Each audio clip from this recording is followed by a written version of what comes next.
Winnie the Pooh has been on a decline since 1996. This decline has culminated in the trash-tier theatrical release of Winnie the Pooh in 2011, a film that is so bad, it didn't even deserve to be a straight-to-DVD release. Just look at the way they titled the movie, just Winnie the Pooh, with no subtitle. How are we supposed to know what the movie's even about? Plus, this would set a horrible precedent for the gaming industry in the years to come. The new voice acting is downright awful. They made Roo sound like a 7-year-old. Oh, Christopher Robin has a jump rope. Piglet sounds like a scared man-child. Wait for me. And Eeyore sounds like he's perpetually depressed. That explains everything. No wonder. The story is a rehash of everything else in the series, and is thoroughly unoriginal.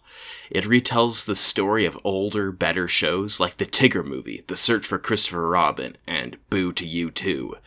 They are even ripping off the earlier use of talking to the narrator and playing with the words on the page. The resources in this movie should have gone to Cars 2 to help the best animated film of 2011 become even better.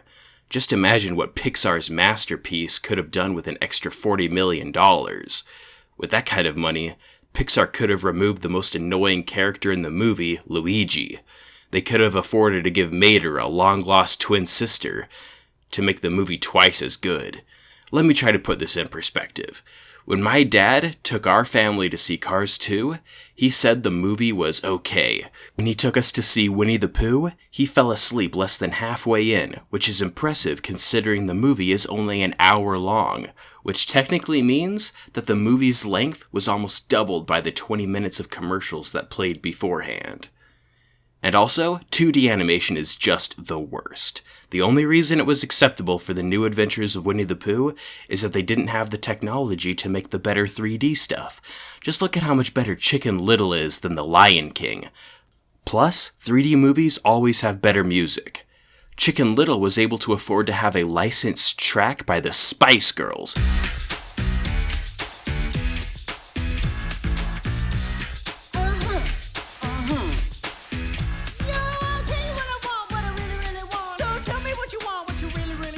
While The Lion King had to make do with whatever refuse Elton John tried to pawn off on the studio. If this is where the monarchy is headed... Ah! You can see the progress being made in the TV show of The Book of Pooh, where they tried to mature the series beyond its immature, hand-drawn origins. And the character redesigns are all awful. Kanga and Roo are all angular, and they somehow made an inanimate toy object into a character. Christopher Robin doesn't have his trademark beady little eyes anymore.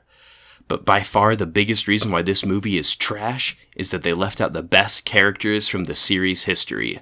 I am of course referring to Gopher and Kessie.